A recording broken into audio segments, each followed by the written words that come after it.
SER Podcast. Estás escuchando el Abierto de Hoy por Hoy. Cada día analizamos las noticias más relevantes de la actualidad, las claves políticas, económicas y sociales, con las voces de los protagonistas y los distintos puntos de vista de nuestros tertulianos. Tiempo para el análisis, tiempo para el abierto. Vamos a cerrar la semana, otra semana intensa en el plano informativo. En el análisis van a estar Cristina de la Hoz, ¿qué tal? Muy buenos días. ¿Qué tal? Buenos días. Carlos Sánchez, buenos días. Muy buenos días. Y pudiendo estar un poco fresco en Suecia, ha decidido que se venía el fin de semana de hora de calor hasta Madrid. Víctor Lapuente, buenos días. Buenos días, encantadísimo de estar aquí. ¿Sí? A pesar del calor y todo. No hay ningún sitio mejor que Vale. en la cadena SER. Vale, quedas bien igualmente. Pero a la salida te podrás quitar la americana, yo Sí. creo, porque si no te vas a morir. Ahora vamos a ir con todo porque hay mucha actualidad internacional con la cumbre europea en marcha y también con todos los ecos y todas las reacciones al aval que dio ayer el Tribunal Constitucional a la ley de amnistía. Pero vamos a detenernos primero en un aniversario porque se celebra estos días, mañana en concreto es el Día del Orgullo, que es una fecha que en algunas ciudades de nuestro país va a venir acompañada de actos. Mañana, de hecho, solo es el pistoletazo de salida porque va a haber todavía una semana de celebraciones. Aquí en Madrid, por ejemplo, toda la semana hay actividades hasta el sábado que viene, no mañana, sino el sábado siguiente, en el que se haga la manifestación del orgullo. Y es una fecha que este año aquí en España es especialmente importante porque el matrimonio igualitario en nuestro país se celebra 20 años. Mariola Lourido, buenos días. Buenos días, Ángeles. Y si hacemos balance 2 décadas después, 20 años, resulta que más de 75.000 parejas se han casado gracias a una ley que fue en su momento muy criticada por la derecha, por el Partido Popular, por asociaciones conservadoras, también por la Iglesia Católica, pero fue esa ley la que puso una de las primeras piedras que ha hecho que nuestro país sea un referente en cuanto a derechos LGTBI, a pesar de esa ola ultraconservadora que amenaza desde hace años a todo este colectivo. Sí, España fue hace 20 años el tercer país del mundo que legalizó el matrimonio igualitario después de Países Bajos y Bélgica. En 2005 se celebraron 1.269 bodas de personas del mismo sexo. Una de ellas fue la de Gema Segoviano y Ana María Cabeza. Fue la primera pareja que se casó en Castilla y León. Gema cuenta que fue un día feliz, pero... Tienes una sensación agridulce porque las familias de las dos optaron por no venir. En el caso de la familia de Ana no vino nadie. Por mi parte acudió mi hermano y tuvimos amigas que sí que nos apoyaron ahí y estuvieron rodeándonos con su cariño. Ana María dice que no quisieron los focos de los medios de comunicación por temor a perder el trabajo. Que cuando pedimos al alcalde de Segovia casarnos, pues cuando tuvimos la entrevista con él se sorprendió porque éramos las primeras mujeres que se lo pedíamos y que bueno, que si los medios de comunicación, y nosotras le dijimos que no, porque perdíamos los trabajos. A ver, estas cosas ya han ido avanzando. Y tanto han avanzado que se han casado, Ángeles, más de 75.000 parejas. El matrimonio igualitario no ha acabado con la familia tradicional, como alertaban de forma catastrofista la derecha y los obispos que se lanzaron a las calles, protestaron juntos hace 20 años. Es más, mientras entre las parejas heterosexuales desciende el número de matrimonios, en las homosexuales aumentan.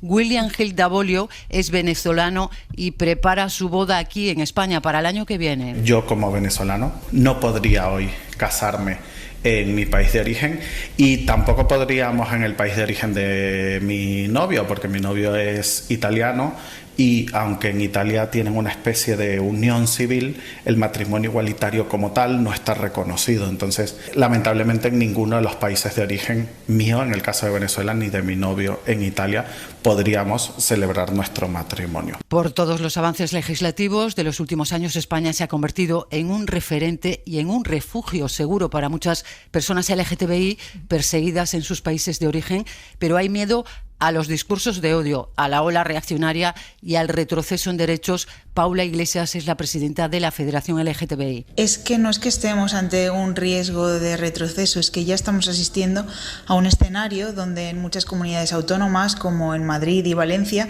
se están desmantelando o vaciando de contenido las leyes que nos protegen, y esto pues deja al colectivo totalmente expuesto a la violencia. Se están eliminando protocolos, se persigue la formación en diversidad, se está prohibiendo hablar de nuestras realidades en las aulas. En declaraciones a la cadena SER, la ministra de Igualdad, Ana Redondo, confirma que va a recurrir ante el Tribunal Constitucional la reforma de la ley trans en Valencia y los recortes pactados por PP y Vox. Hemos recurrido de inconstitucionalidad las leyes de Madrid y también vamos a recurrir de inconstitucionalidad la ley de Valencia, que pretende restringir los derechos de las personas LGTBI. Ni un paso atrás. Ministra, por cierto, Ángels, que ha tenido que suspender su viaje a Budapest para apoyar el orgullo prohibido por Orbán. Se iba anoche ya, pero han cancelado el vuelo por problemas técnicos. Nos acaban de explicar fuentes del Ministerio de Igualdad. Han intentado cambiarlo, reubicar a la delegación del Ministerio, pero ha sido imposible, no hay vuelos. Así que Ana Redondo no estará finalmente en Budapest y suspende toda la agenda que tenía hoy prevista allí. Era una reunión con el alcalde de Budapest, que sabes que mantiene la manifestación, el orgullo y apoya a los colectivos, y también se iba a reunir con activistas. Mariola, gracias. A ti, hasta luego. Ahora hablaremos con Pablo Morán, que nos contará ante la oposición de Orbán, el alcalde de Budapest, como nos decía ahora Mariola, mantiene esa manifestación del orgullo programada para mañana, y van a estar muchos líderes europeos, representantes de gobiernos europeos, entre ellos iba a estar la ministra, pero va a haber otros ministros. Si no han tenido problemas con el avión, estaba previsto también que fuera la vicepresidenta Yolanda Díaz o el ministro de Cultura Ernest Urtasun, pero ahora hablaremos de ello. Me quiero detener en este 20 aniversario del matrimonio igualitario. Primero, lo que te viene a la cabeza es, ¿son 20 años ya hace de aquello? Lo segundo, algo que decía Víctor Lapuente antes de empezar, bueno, al menos algo que celebrar con toda la que está cayendo, pero después esa sensación, primero, que hemos cambiado como sociedad, y es la percepción, al menos cuando nos contaba el testimonio de las dos mujeres que se casaron al inicio sin la familia presente, sin decirlo en voz alta para que no les echaran del trabajo, esa sensación de que esta sociedad algo ha cambiado, pero ante ese temor de que no hay ningún derecho conquistado al 100% y que todo es susceptible de empeorar, Víctor. Sí, bueno, bueno empezar celebrando para un poco endulzar la amargura de la actualidad política. Dice el tango que 20 años no es nada, pero efectivamente 20 años han sido mucho para miles y miles de parejas en España. Como comentabas, hemos avanzado mucho y hay que estar en celebración por la aprobación de la ley por parte del gobierno, pero también por la evolución de la sociedad española. En 1980, en una encuesta a psiquiatras, el 50% consideraba que la homosexualidad era una enfermedad.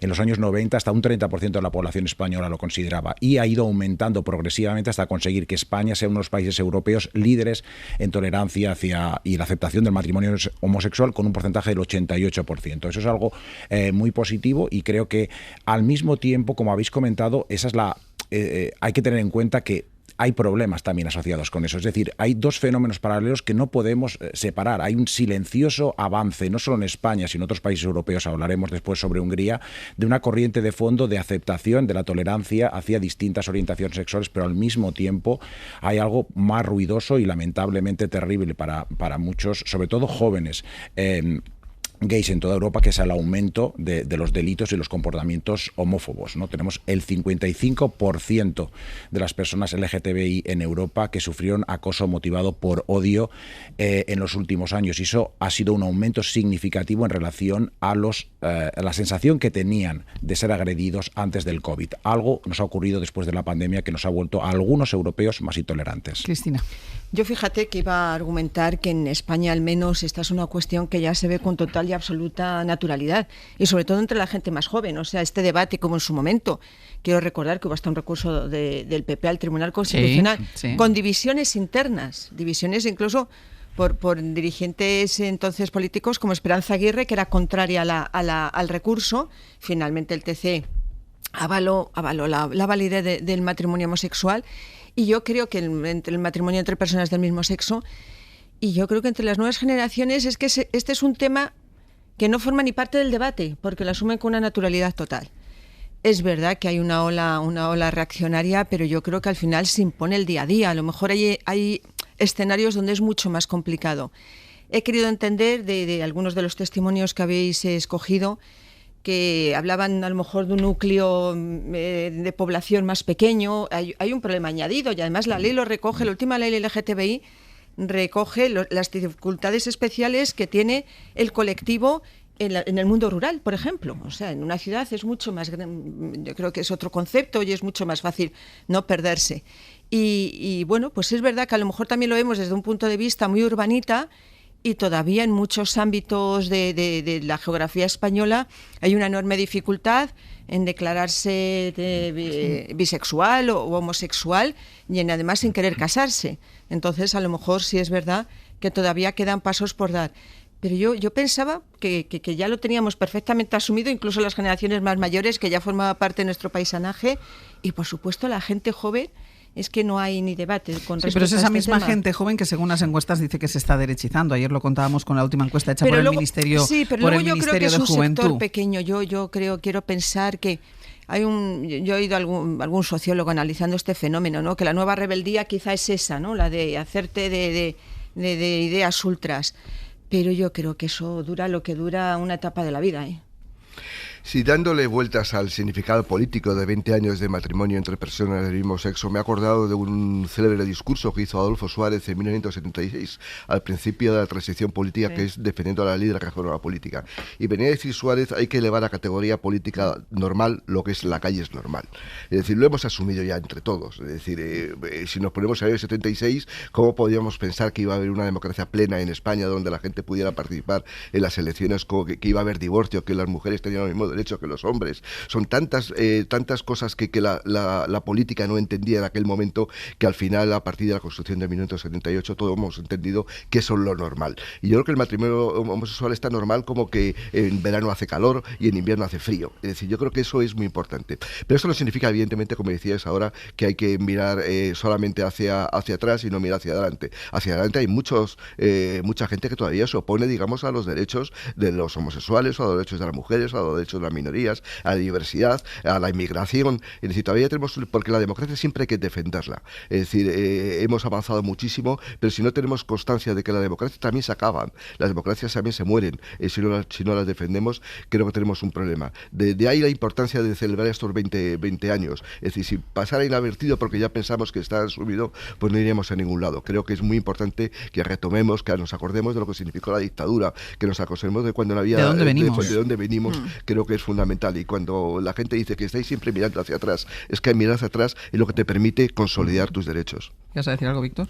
Bueno, iba a decir que yo creo que es compatible pensar que la mayoría de jóvenes se han vuelto más tolerantes y al mismo tiempo... No tolerantes, es que lo asumen... Pues lo asumen con naturalidad, como eso que en verano hace calor. Ni se lo plantean. No, es que ni se lo plantean, exacto. Incluso porque muchos lo ven totalmente normal. Incluso muchos de los que han girado hacia la derecha o la ultraderecha. Pero es verdad que al mismo tiempo se han vuelto más tolerantes, pero también más permisivos hacia determinadas formas de violencia. Ahora tenemos un 14% de europeos que han reportado que han sido atacados física o sexualmente en los últimos 5 años. Es un porcentaje elevado, es un porcentaje sustancial, es una minoría que hay que proteger. Entonces yo creo que hay que cuidar mucho a nivel educativo los jóvenes, pero como comentaba antes Cristina, a veces es contraproducente porque el espíritu de rebeldía ahora hace que adopten algunos estas posiciones ultras, ¿no? Hablábamos del temor, de esa ola reaccionaria. Aquí en España lo tenemos como asumido, como que ya todo normalizado. Como decía Cristina, la gente joven ya lo ve como algo que no hay que plantearse, pero sí es verdad que hay toda una ola reaccionaria que atraviesa el planeta, vamos a decir, y yo creo que tenemos el máximo exponente en Hungría, donde su presidente, país que forma parte de la Unión Europea, donde su presidente prohíbe la manifestación LGTBI prevista para mañana. Es el alcalde de la capital el que, bueno, pues se opone al presidente y a pesar de que tiene amenaza de cárcel, amenaza de sanciones, tira para adelante con esta manifestación. Vamos a hacer una pausa y a la vuelta vamos con ello.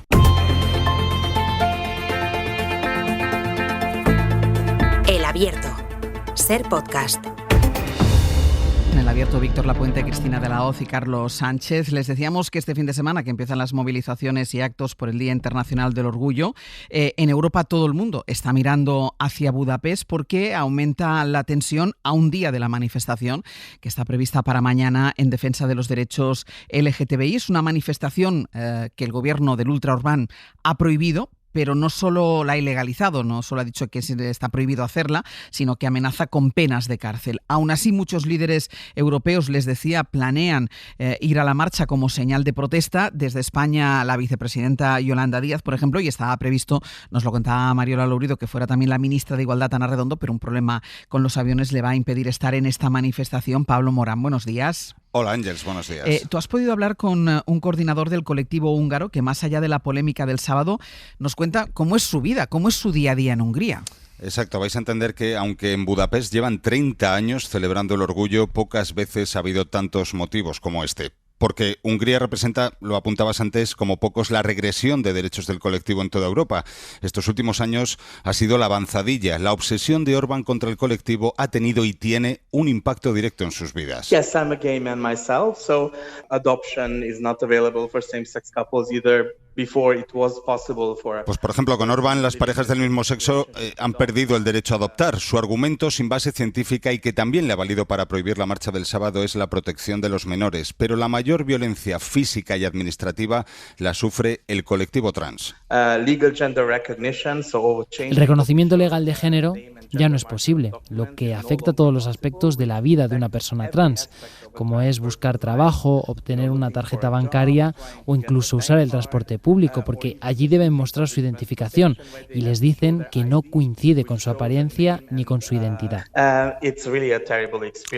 Lo explica Tamás Dombos, es coordinador de uno de los grupos del colectivo movilizados para la marcha alternativa de este sábado que mantiene el alcalde de Budapest.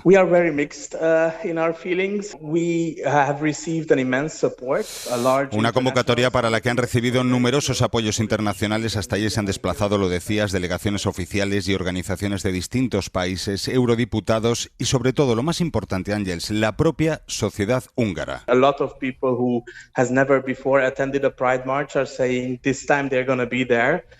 Mucha gente que nunca antes había asistido a una marcha del orgullo está diciendo que esta vez estarán allí y que apoyarán a la comunidad LGTBI. Así que todas estas discusiones en los últimos 5 años, esta campaña anti-LGTBI, en realidad han hecho que mucha gente reflexione sobre qué son exactamente los derechos LGTBI, quiénes son las personas del colectivo, qué derechos les faltan, y al final parece que no están convencidos de lo que le dice el gobierno y se vuelven cada vez más tolerantes. Obviamente quedan reductos como los grupos ultras que han convocado concentraciones el sábado para desafiar esa convocatoria, pero creen que puede ser la más importante demostración de diversidad que han visto nunca las calles de Budapest, a pesar de las amenazas de Orbán, que, estoy viendo, acaba de lanzar de nuevo desde la radio pública.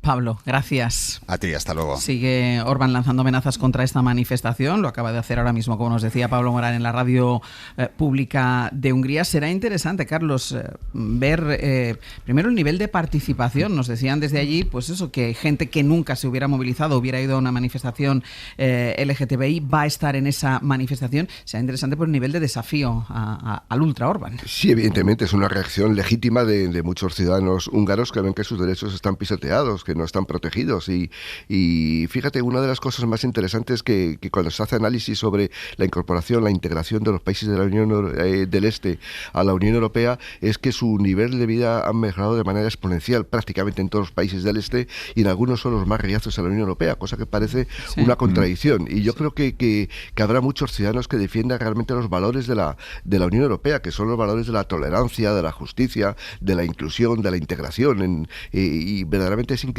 que no tengamos todavía suficientes instrumentos efectivos, coercitivos, para evitar ese tipo de situaciones.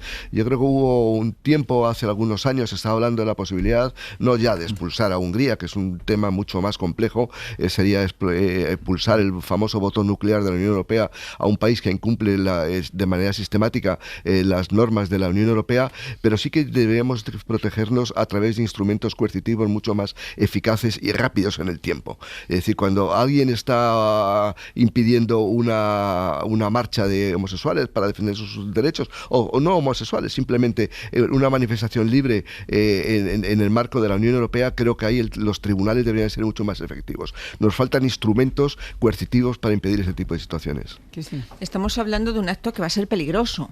Ojo, que sí, porque recordemos, además lo ha dicho Pablo, que hay convocadas manifestaciones ultras, que estas no están prohibidas, es decir, que vamos a ver qué pasa. Se han permitido manifestaciones ultras en el mismo recorrido donde va a celebrarse un acto que está prohibido explícitamente, ¿no?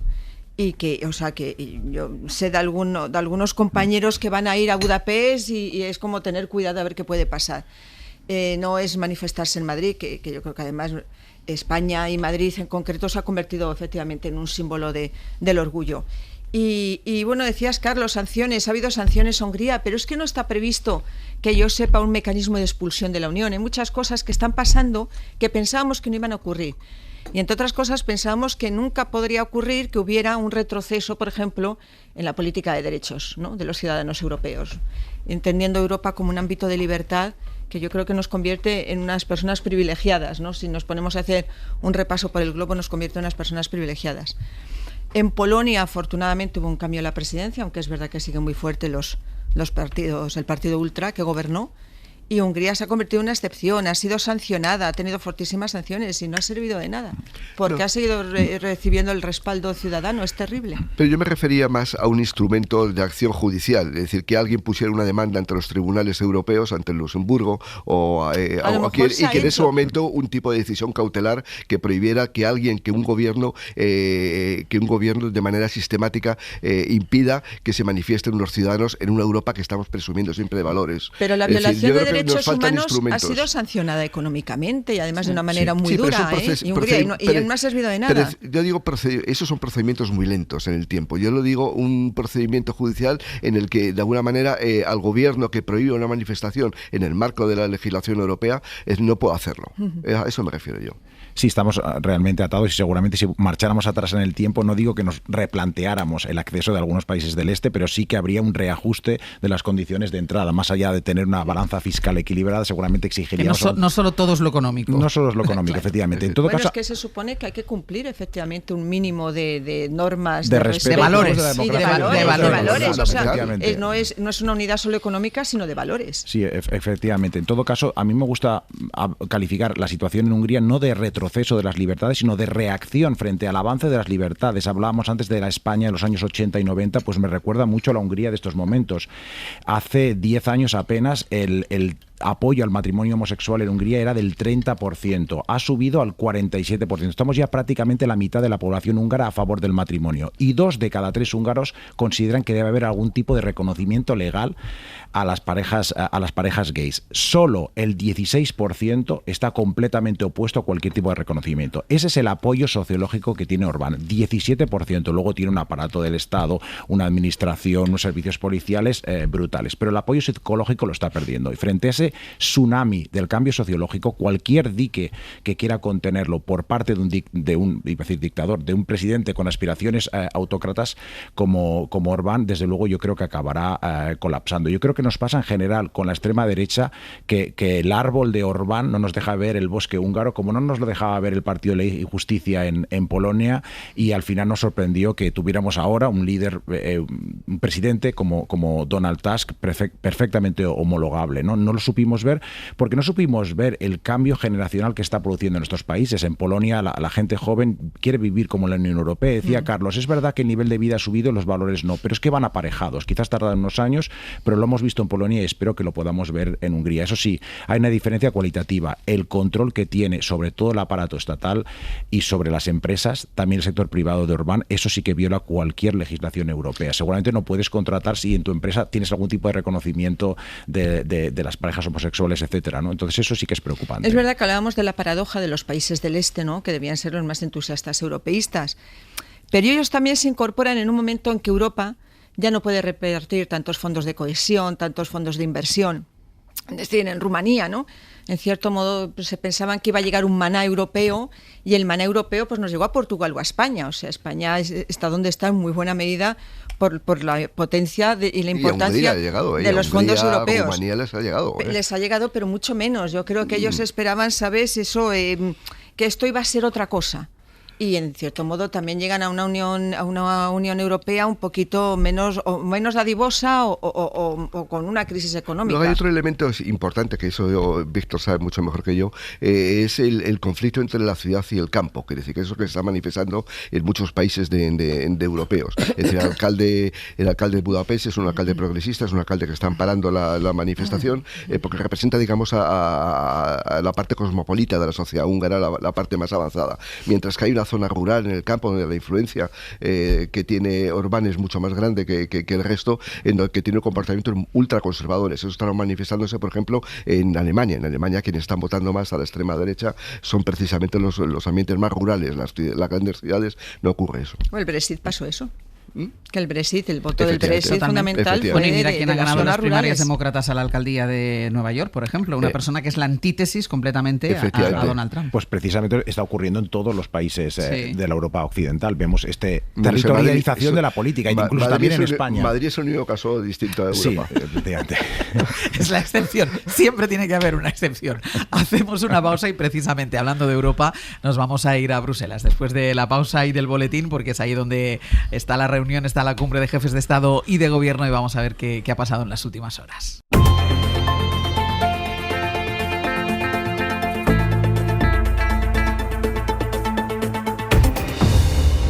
Abierto Víctor Lapuente, Cristina de la Hoz y Carlos Sánchez. Nos vamos a ir a Bruselas porque se cierra hoy una semana de grandes citas políticas en Europa. Primero la cumbre de la OTAN en La Haya, en la que los aliados ratificaron el compromiso de elevar su gasto militar, recuerden, al 5% del PIB, como exige Donald Trump. Y después, inmediatamente, de un sitio a otro, Consejo Europeo en Bruselas, una reunión en la que los 27 abordaron varios asuntos de calado, desde la guerra arancelaria de Estados Unidos al plan de rearme europeo, pasando por la revisión de la relación con Israel. Corresponsal comunitario Enrique García Pozo. Hola de nuevo, Enrique.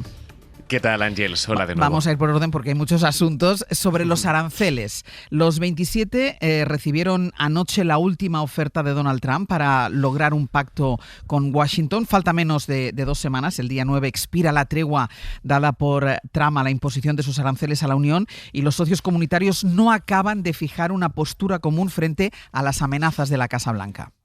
Sí, la última propuesta de Washington llegaba anoche a la mesa de la Comisión, coincidiendo con la última cumbre del curso político en Bruselas, y cuando faltan apenas 2 semanas para que expire el plazo que las partes se habían dado para intentar sellar un acuerdo.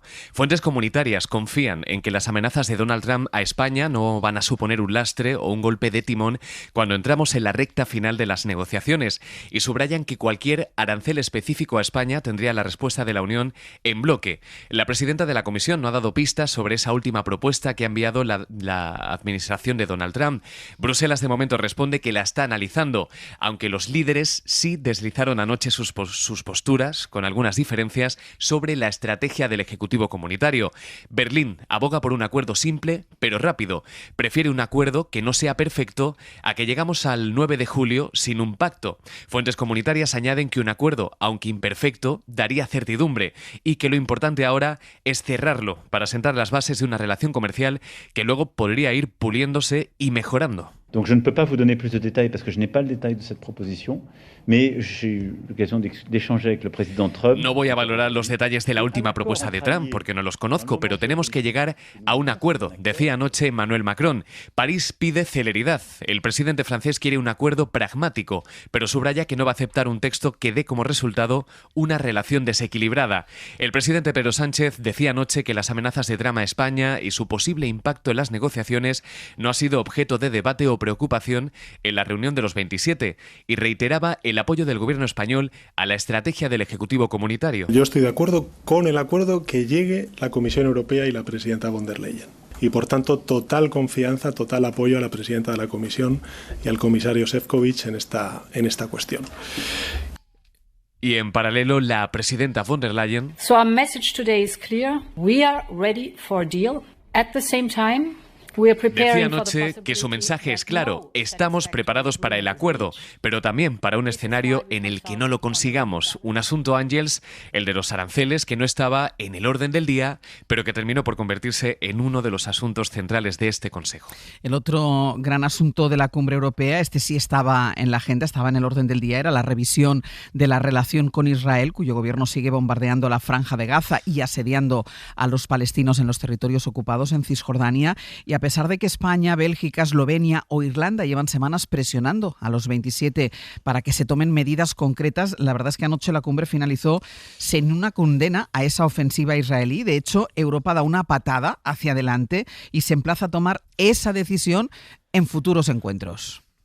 Sí, Bruselas vuelve a darse tiempo. Los 27 aplazan cualquier medida e instan a continuar con el debate sobre el incumplimiento del acuerdo de asociación con Israel. La fecha para volver a valorar una respuesta será el próximo 15 de julio, que es el día en el que se reúnen los ministros de Exteriores en la capital comunitaria. Lo decías, España, Irlanda, Bélgica y Eslovenia han sido los únicos países que han pedido medidas concretas a la luz de ese informe que la alta representante presentó este lunes a los ministros de Exteriores. El informe que hallaba indicios de que Israel estaría incumpliendo su compromiso en materia de derechos humanos. Pedro Sánchez ha sido el único que ha apostado por pedir en esa reunión la suspensión total de ese acuerdo. En el texto de conclusiones que se aprobaba anoche se hace alusión al artículo 2 del acuerdo de asociación con Israel, el relativo a los compromisos de Israel con los derechos humanos, y los 27 instan a seguir analizando ese informe de cara a la reunión de mediados de julio, donde ya sí la alta representante presentará los pasos a seguir o las medidas concretas a tomar con respecto a ese acuerdo de asociación. En el texto, por lo tanto, en el texto que se aprobaba anoche, ni se menciona el escenario de una suspensión parcial o total. De momento esto es un tomamos nota y tomaremos decisiones en unos días. Sin embargo, el presidente del Consejo, Antonio Costa, sí fue algo más contundente, al menos mucho más de lo que lo fue la alta representante Kaja Kallas el pasado lunes o von der Leyen anoche. Decía esto el presidente Costa. E o relatório é muito claro nas suas conclusões. E perante esse relatório, a União não pode ficar impassível. El informe es muy claro en sus conclusiones y por eso la Unión Europea no puede quedarse de brazos cruzados y emplazaba a esa reunión del 15 de julio. En la cumbre Ángels, todavía con la resaca de la OTAN, los 27 también han discutido los planes de rearme y han pedido a la presidenta de la Comisión que presente un calendario claro para desarrollar esos planes hasta 2030. Enrique, gracias.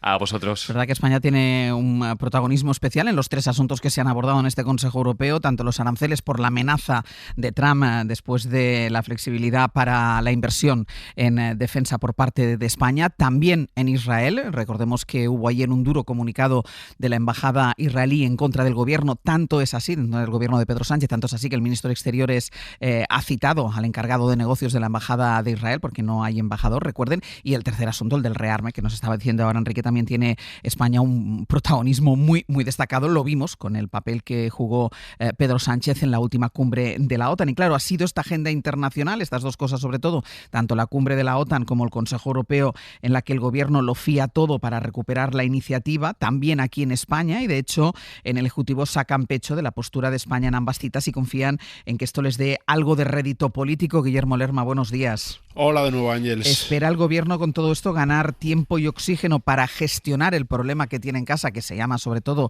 casos de corrupción que afectan a los dos exsecretarios de organización del Partido Socialista, y por ello ponen el foco en la gestión del gobierno en los asuntos internacionales? Sí, entienden además en la Moncloa que la agenda les favorece, porque de aquí al Comité Federal de la semana que viene, donde volverán a encontrarse con esa realidad interna, Sánchez tiene compromisos internacionales que le permitirán exprimir ese perfil. En la Moncloa aseguran que no pretendían ir al choque contra Estados Unidos, pero reconocen que la reacción de Trump con el gasto en defensa les ha permitido desmarcarse de esa actualidad nacional. Así que esa confrontación permite al Ejecutivo recuperar un relato, el del combate contra la ola ultra y reaccionaria que recorre el mundo. Sánchez lo ha hecho negándose a disparar la inversión militar en la OTAN, endureciendo su posición respecto al genocidio en Gaza, así lo llamó ayer, genocidio, y seguirá la semana que viene apostando por aumentar los fondos para la cooperación y el desarrollo en la Cumbre de Naciones Unidas en Sevilla, todo buscando representar un modelo, la antítesis a las políticas que representa Trump, con el que ayer de nuevo volvió a marcar distancias Bruselas el presidente del gobierno. Ser europeísta y ser atlantista no implica un seguidismo ciego que otros en nuestro país proponen. Ser europeísta y atlantista también significa mandar tropas a los países del este, como hace España, pero también no recortar pensiones en nuestro país.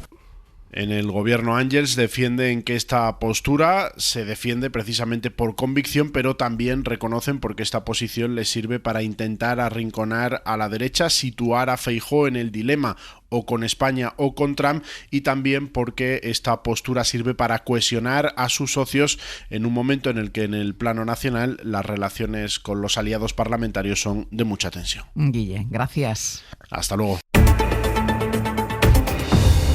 En el abierto, Víctor Lapuente, Cristina de la Hoz y Carlos Sánchez, con los asuntos que ha tenido sobre la mesa el Consejo Europeo, y en los tres ha tenido protagonismo el presidente del gobierno, Pedro Sánchez, que de alguna manera intenta tomar oxígeno fuera con todo lo que está pasando, le está pasando al Partido Socialista y al gobierno aquí dentro en España. Pero son tres cuestiones: aranceles, Israel y también rearme, en los que, Víctor, da la sensación que la Unión Europea, primero, que no se pone de acuerdo, al menos en el tema de aranceles, y que los otros como que va arrastrando los pies. Sí, además es el ejemplo visible de la disputa que hay dentro de la Unión Europea, es la posición de dos alemanes. Merz, por un lado, el canciller, que dice queremos una solución simple y rápida, y que representa el miedo que existe dentro de Alemania, dentro de la industria automovilística y dentro de la sociedad alemana a Trump, y por otro lado von der Leyen, que está planteando en estos momentos una alternativa a la OMC. Está planteando que nos aliemos con los países del Transpacífico, con los países asiáticos a los que también se ha unido el Reino Unido, para montar una alternativa. Esto se está planteando. Incluso Donald Tusk, que es una persona tan moderada, dice que hay que pasar de ser el bloque económico predecible a ser impredecibles y a ser innovadores. Y en relación a España, el argumento de que no tiene nada que ver el gasto en defensa con el acuerdo comercial, yo creo que eso se aplica al 99% de los políticos. Ahora bien, a Donald Trump, un señor que no tiene ningún problema en mezclar las deportaciones ilegales con los aranceles, o no tiene ningún problema en mezclar la solución en Gaza con los negocios de sus hoteles y sus resorts, que para él el Golfo Pérsico es lo mismo que un campo de golf. No, obviamente para él no va a haber ningún problema en mezclar las dos cuestiones.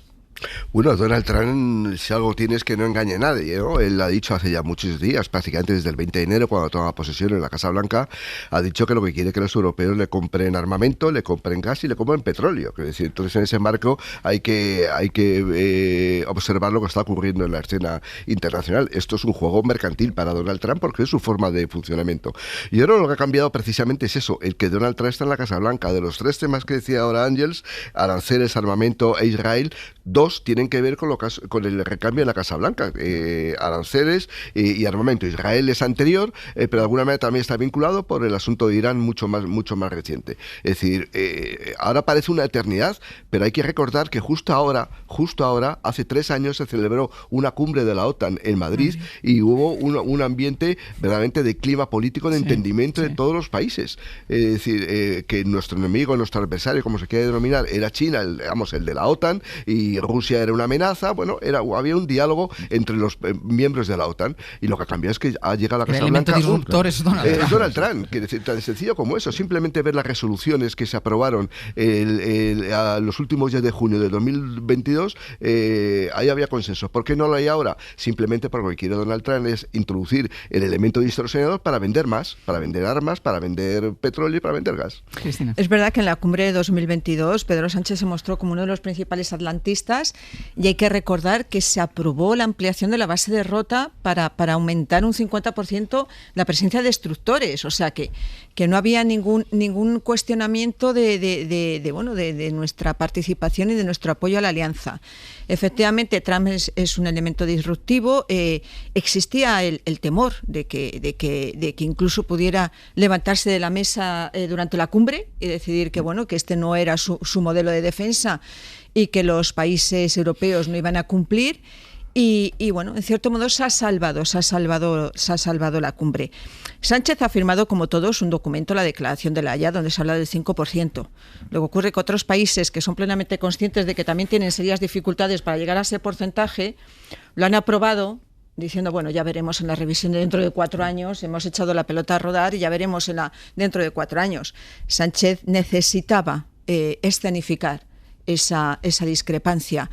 Creo que incluso diría que se le fue la mano, ¿no? en esa escenografía, porque en la foto de familia se puso muy al extremo, pero al extremo, hablo de físicamente, no estoy hablando en sentido figurado. En esa foto de familia que le tocaba estar a lo de Meloni, creo recordar, se puso o sea, dejó mucho espacio como si fuese el niño rebelde de la alianza. O sea, es que evitó incluso tener interlocución con otros aliados de la OTAN, que fue todo muy, muy sorprendente. Eso, sí, yo creo que, como decía Víctor, eso puede afectar sin duda a la negociación de comercial con la Unión Europea. Es verdad que Trump amenazó a España. No pueden poner aranceles solo a España. Las cuestiones arancelarias y comerciales de España se dirimen en el ámbito de la Unión Europea. Pero sí puede afectar a aquellos productos de los que España es exportadora. Sí podría endurecer las condiciones hacia determinados productos, a sabiendas de que España, pues yo qué sé, bienes de equipo, el vino, productos agrícolas, determinados productos que España, aunque no es el más expuesto a las exportaciones a Estados Unidos, sí se juega varios miles de millones en ello.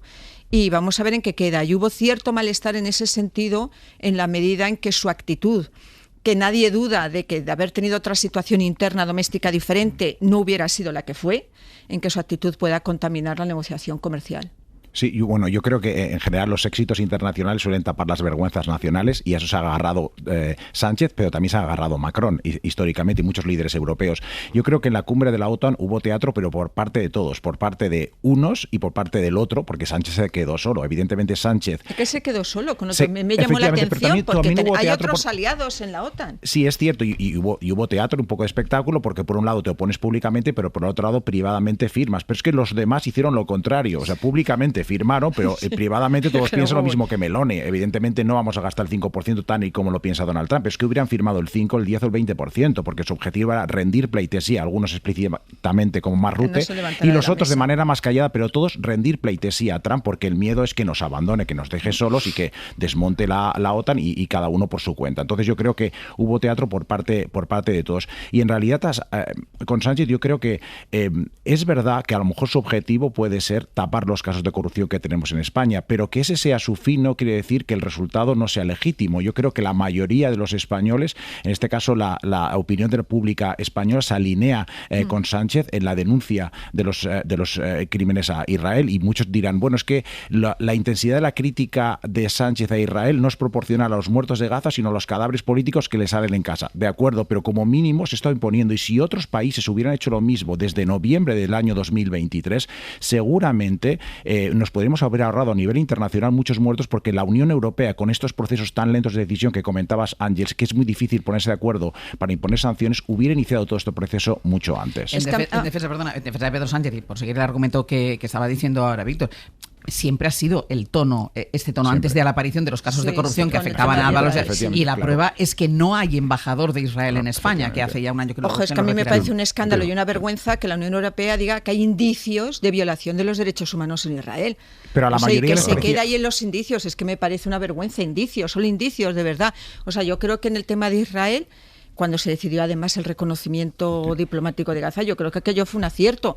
Yo creo ese es otro asunto. Es que claro, hay muchos temas, y en el caso del conflicto del genocidio de Israel contra Gaza, creo que la posición de España ha sido una posición muy, muy defendible, y yo creo que un ejemplo. Sí, lo que pasa es que tremendamente criticada dentro. Claro. Recordar aquí en España la derecha mediática y política diciendo, pero ¿cómo va Sánchez? ¿Cómo se atreve a hacer un conflicto diplomático con Israel? Pero yo creo que lo que hace la Unión Europea es un ejercicio de pragmatismo económico y político, aún a costa de los valores. Es decir, ellos lo han dicho también en privado y en público, como muchos líderes europeos. Aquí de lo que se trata es de la principal actividad económica de la Unión Europea son las exportaciones, tanto a China como a Estados Unidos, porque tenemos un extraordinario superávit comercial. Y hay países centrales del sistema que viven de las exportaciones, fundamentalmente Alemania. Entonces le dice, vamos a aceptar al señor Donald Trump, que va a estar 4 años, vamos a decirle que sí a todo, porque de esa manera no nos impone aranceles, que es lo que realmente le importa a Europa. A Europa le haría un roto extraordinario en términos económicos si le pone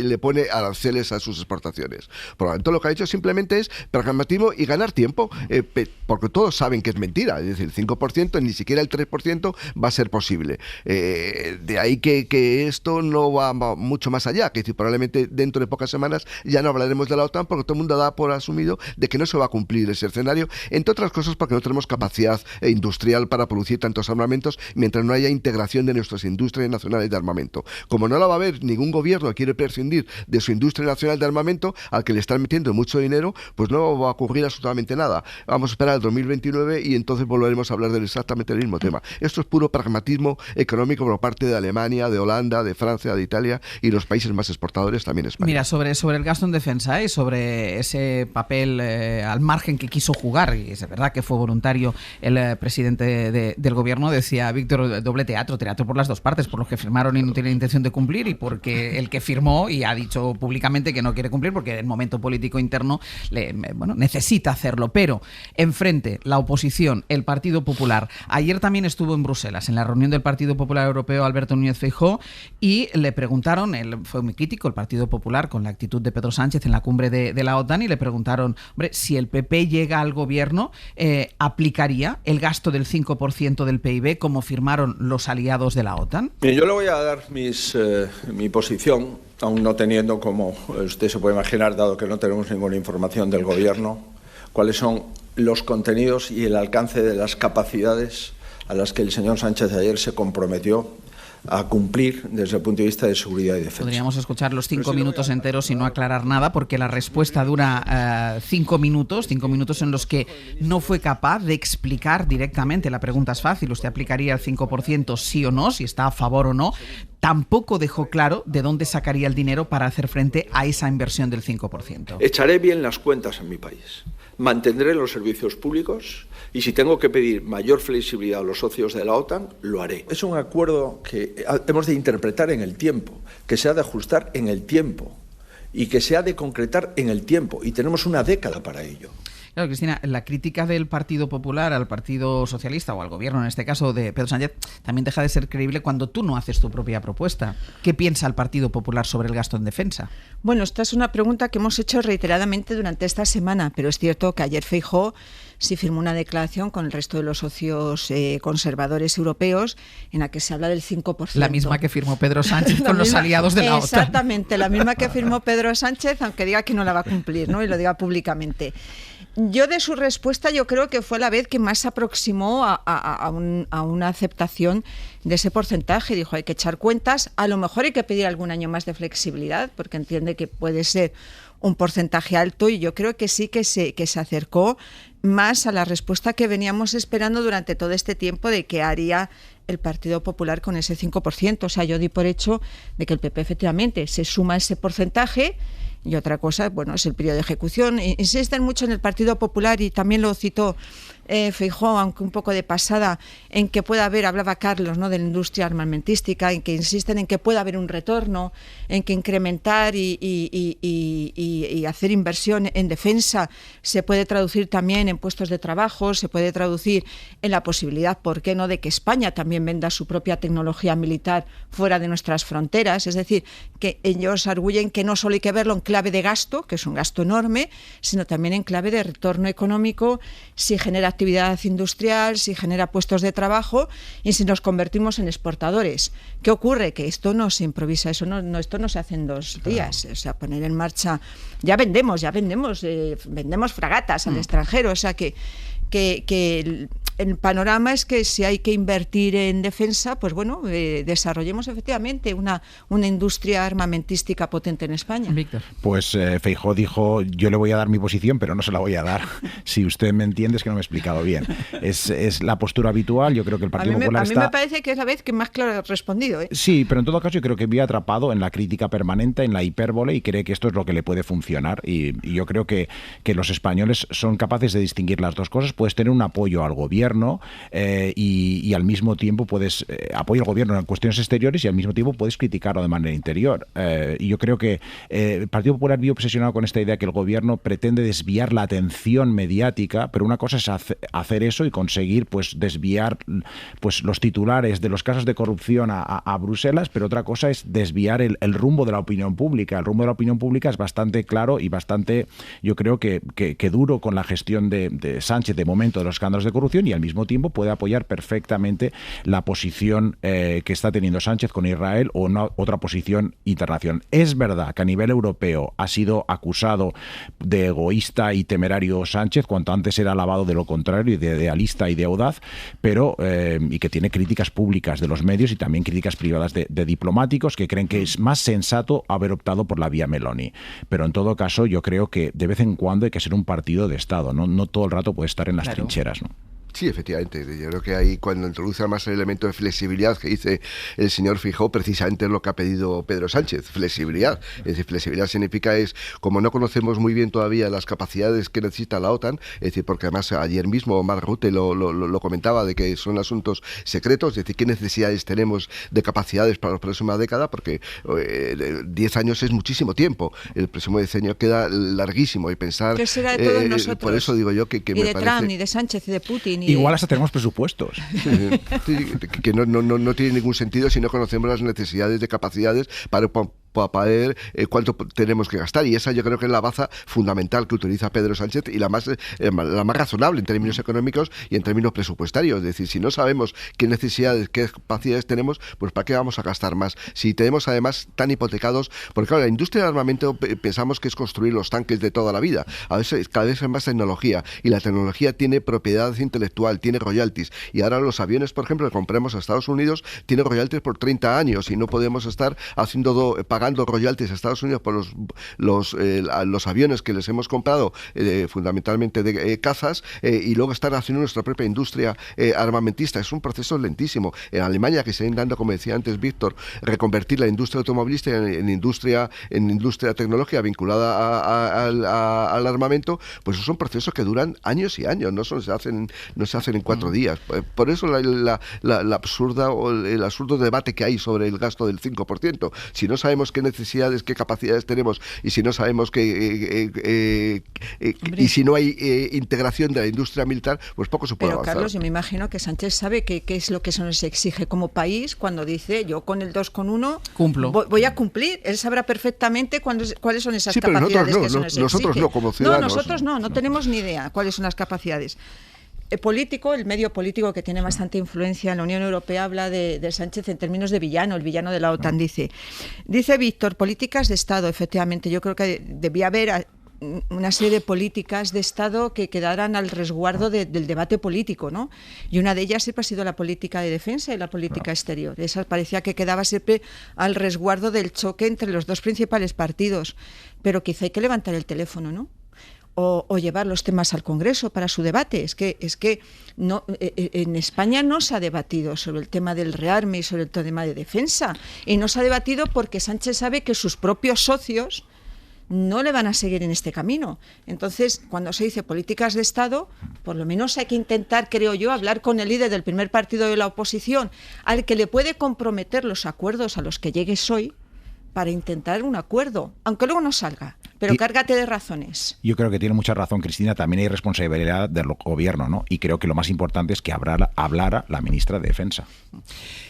Nos quedan los minutos que nos quedan para terminar el abierto, que son todavía unos cuantos, y nos queda el que es el gran tema de análisis hoy en todos los medios de comunicación, que es el aval del Constitucional a la ley de amnistía. Un aval que el Gobierno celebra. En la Moncloa ven la sentencia del Constitucional como una victoria. Hablan de una muy buena noticia para España. Ana Fernández Vila, buenos días. ¿Qué tal, Ángel? Buenos días. Dicen que es una buena noticia para la convivencia, que se empeña el Gobierno en señalar que esto cierra ya la brecha abierta en la sociedad por el procés. Sí, la amnistía ha sido una de las apuestas más arriesgadas, si no la que más, de Pedro Sánchez desde que llegó a la Moncloa. Así que el Gobierno ha recibido como agua de mayo este espaldarazo del Constitucional, precisamente en este momento tan complicado, en plena vorágine por el caso Santos Cerdán. El Ejecutivo ve esta decisión del Constitucional como un aval a su estrategia de diálogo y de normalización en Cataluña, y lo celebraba ayer desde Bruselas el propio Pedro Sánchez. Yo creo que es una muy buena noticia para España,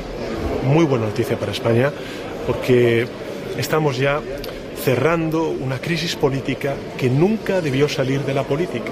Manifestamos nuestra satisfacción porque siempre defendimos que lo que saliera del Congreso de los Diputados iba a ser constitucional. El ministro Bolaños reconocía después aquí desde el Congreso que la amnistía no será completa hasta que no se aplique a todos los dirigentes del procés, en alusión sobre todo a Puigdemont, pero en todo caso en el Gobierno respiran tranquilos, también porque en el PSOE el cierre de filas con este asunto es prácticamente total, más allá de las conocidas críticas de los dirigentes más alejados a Sánchez, como García Paje. Los argumentos, a mi juicio, jurídicamente muy infantiles, muy flojos del Tribunal Constitucional, para mí es muy grave, muy inmoral, para mí es muy fronterizo, es la expresión más detallada del todo vale, que en este caso no solo se practica en las leyes, sino incluso arrastra a las instituciones. Esto decía ayer el presidente de Castilla-La Mancha en La Sexta tras conocer la decisión del Constitucional, cargando directamente contra la sentencia. Y el Partido Popular, que a pesar de que el Constitucional avale la ley, avale la constitucionalidad de la ley de amnistía, al Partido Popular le da igual lo que diga el Tribunal de Garantías, porque ellos insisten en la ilegalidad de la ley. Dicen que la norma no debería aplicarse. Sí, el PP salió ayer en tromba contra esta decisión, poniendo en cuestión la amnistía, pero también al propio Tribunal Constitucional. Lo decía el propio Feijóo, desde el respeto, recalcaba, eso sí, pero haciendo hincapié en que para ellos la amnistía va a seguir siendo ilegal. ¿Esta autoamnistía qué es? Pues es una vergüenza para cualquier demócrata. Es una vergüenza para cualquier demócrata, diga lo que diga un Tribunal Constitucional dividido. Y lo digo desde el respeto institucional hacia el Tribunal Constitucional. Pero es una vergüenza para cualquier demócrata. Se afanan los populares por restar valor a la decisión de un Constitucional dividido, decía Feijóo, y como siempre hay dirigentes que van más allá que el líder del PP. Ayer Ayuso denunció, por ejemplo, que esto supone la destrucción, dijo, del Poder Judicial, y el líder del PP catalán, Alejandro Fernández, cargaba directamente contra el presidente del TC, contra Conde Pumpido, por trabajar para Sánchez, dijo, y no por velar por la constitucionalidad de las normas. Ana, gracias. A vosotros. Antes de empezar el análisis aquí en la mesa sobre esta cuestión, solo una cosa, porque planteado ya el aval del Constitucional a la ley de amnistía, la pregunta es qué horizonte queda ahora a los líderes del procés, sobre todo a Carles Puigdemont. Miguel Ángel Campos, buenos días. Hola, buenos días, Ángels. Porque el recurso del PP no entraba en el tema de la malversación y, por tanto, el Constitucional no ha podido pronunciarse sobre si se puede amnistiar o no a los sentenciados por malversación. Sí, permíteme antes, Ángels, hay que ver lo rápido que se leen algunas de las sentencias, y más una como esta de más de 200 páginas. Como decías, nada cambia para los líderes del procés. Puigdemont no puede regresar a España sin arriesgarse su detención y persiste la inhabilitación para otros como Junqueras, Romeva, Bassa o Turull. Por tanto, los líderes del procés, y específicamente Puigdemont, aún deberán esperar a la resolución de los numerosos recursos pendientes que se sustancian por estricto orden de llegada, que sí aborden la malversación, y al previsible recurso de amparo particular del expresidente huido, para cuya presentación dispone ahora de 20 días. El abogado de Puigdemont, Ángels, Gonzalo Boye, nos acaba de confirmar que junto a su recurso de amparo va a pedir como medida cautelar, y también cautelarísima, que se quede sin efecto la orden de detención mientras el Constitucional se pronuncie sobre el fondo del asunto. Pero con todo resulta prácticamente imposible establecer un plazo, un calendario para el regreso a España del expresidente, porque aunque el Constitucional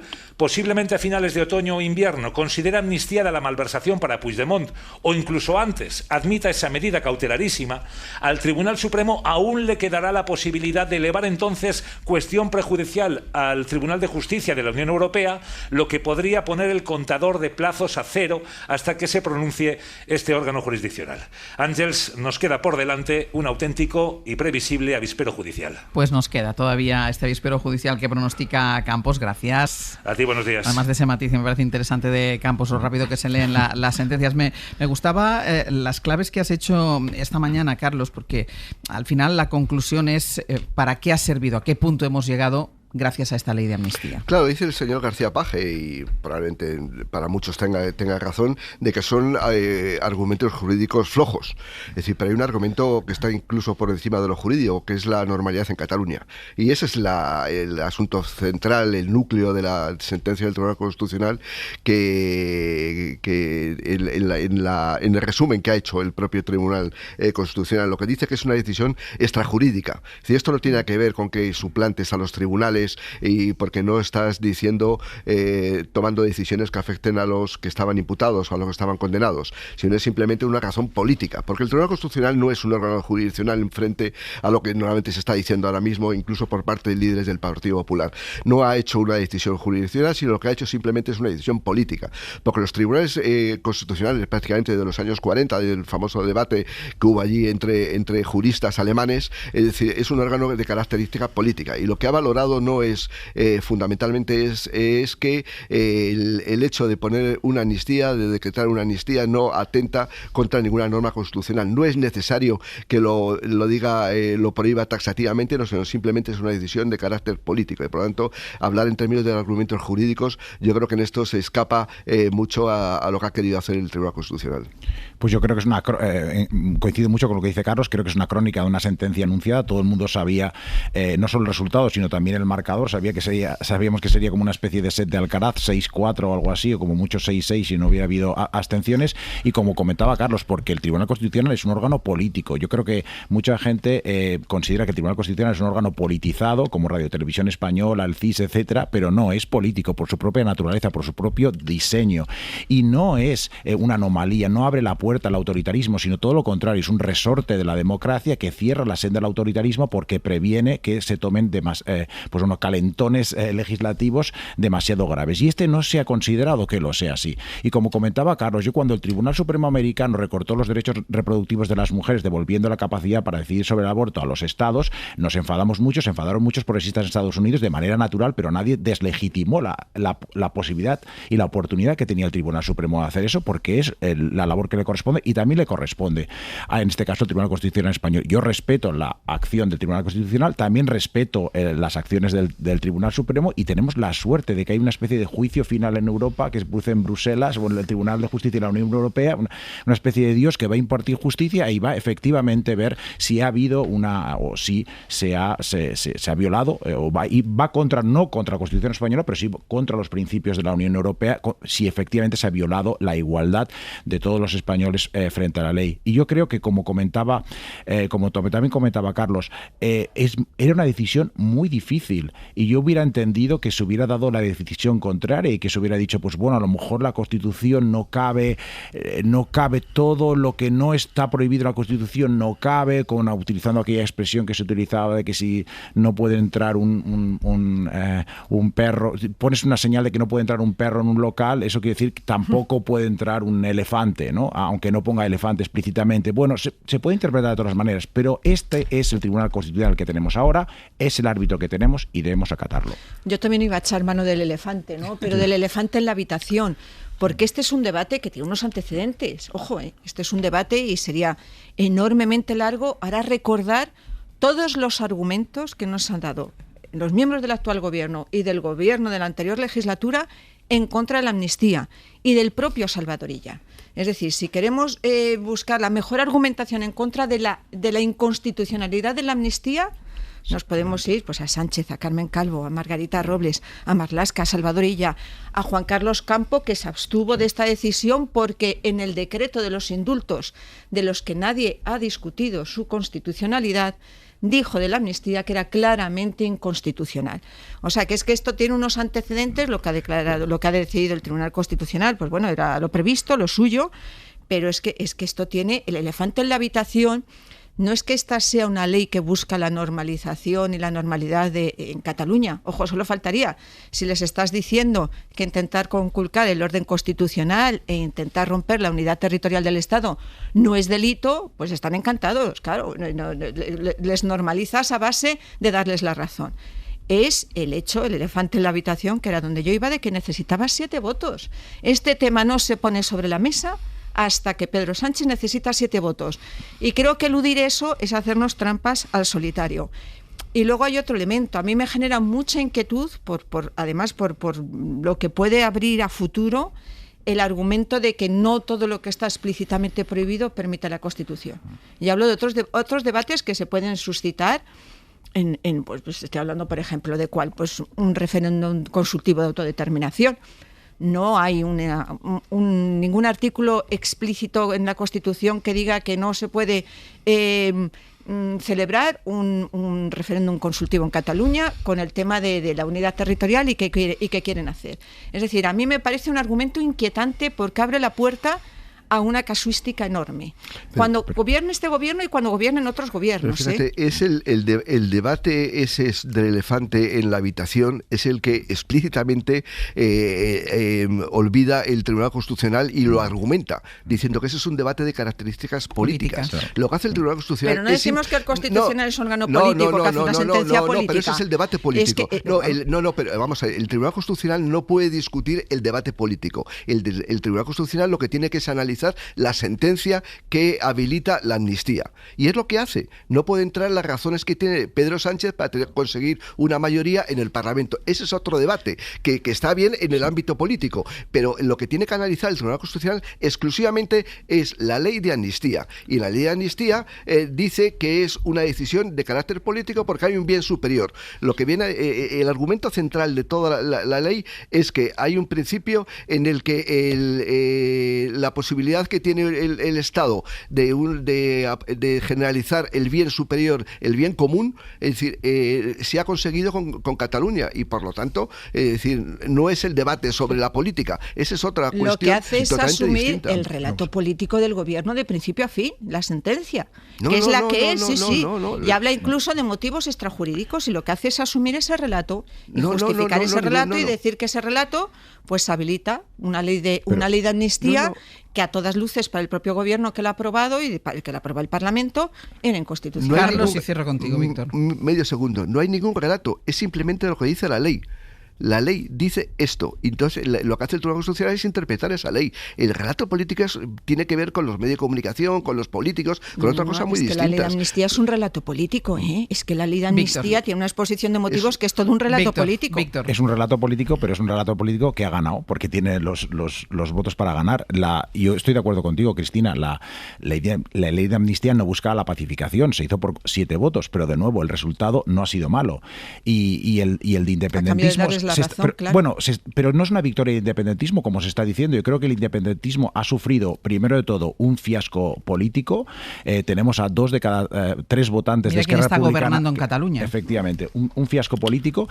Ha sido también una incertidumbre judicial para todos los procesados. Son años de fuga, son años en prisión en algunos casos, son años de incertidumbre de muchos procesados que no sabes por la mañana qué te va a decir el abogado que ha sucedido, es decir, un revés judicial. Y es un fallo sociológico. Ha caído el apoyo al independentismo a niveles mínimos. Tenemos ya prácticamente un 50% de la población catalana a favor de la permanencia en el Estado y no deja de caer el apoyo al independentismo, con lo cual yo creo que es importante. Y otra cuestión, solo la dejo abierta. ¿Por qué esto no causa espanto en Bruselas? ¿Por qué no se ponen las manos en la cabeza los funcionarios de la Comisión que, por ejemplo, ahora están cuestionando a Víctor Orbán o a otros líderes europeos con este tema? ¿Por qué? Pues porque yo creo que de alguna manera hay una especie de arco de la justicia. A nivel internacional se entiende que el Estado español fue demasiado duro, perdón por la metáfora, pero las porras contra las abuelas, y ahora se produce una cierta suavización de eso. Y por eso yo creo que se entiende fuera. Y lo entenderemos también en España dentro de unos años, creo yo. Lo tenemos que dejar aquí.